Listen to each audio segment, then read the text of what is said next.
describe what it's like in the deep, deep cold, but I'll do my best.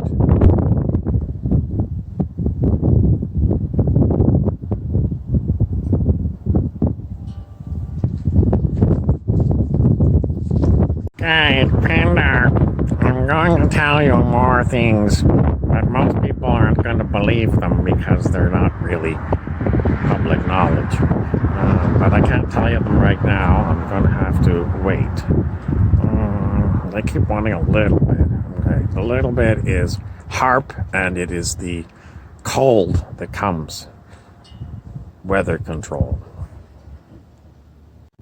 Time and again, people wonder when it's going to end, as in, Armageddon or something.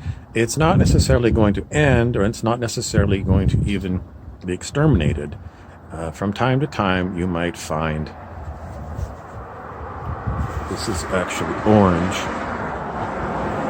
Okay, so it's not hunter orange, it's mostly warning time, because without a bunch of annihilations, we're going to have a major repercussion, and that is fluctuations in our climate beyond what we've seen, and that is going to be difficult for humans to deal with.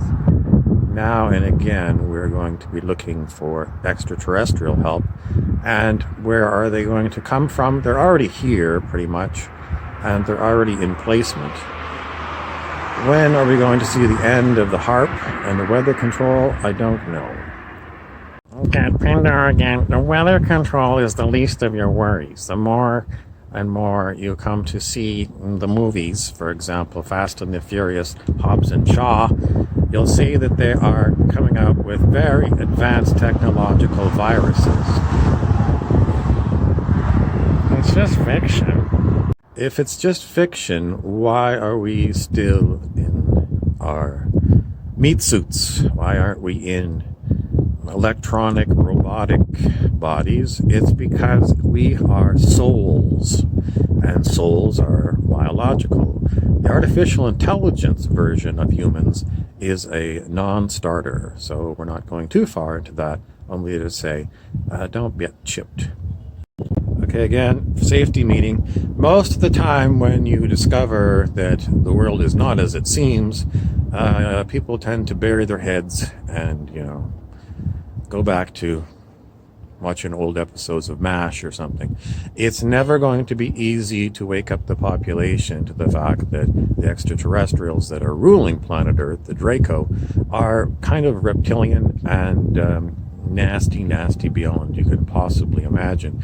However, the difference between us and the reptilians is the reptilians are infested with artificial intelligence bots, nanobots, and the nanobots are programmed to keep the reptilians in line. The humans on the other side of the street also have got a lot of nanotechnology that we don't even know about, and from time to time the warnings are, don't get too involved with anything to do with cyborg or such things, because it leads you down the wrong path. The correct path is to head towards, I don't even know, some portal somewhere. Now, where are we going to find these portals? Just keep your eyes open. Not too many people see how many people are around that are kind of unnatural. Still wearing orange.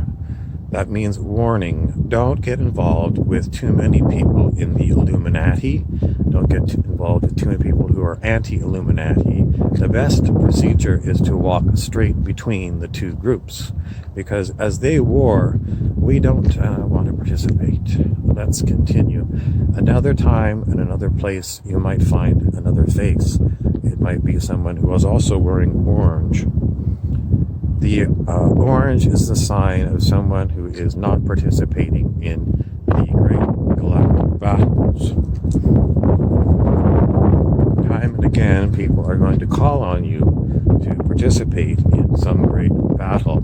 It is time to drop your swords, pick up your plowshares, and get to work growing.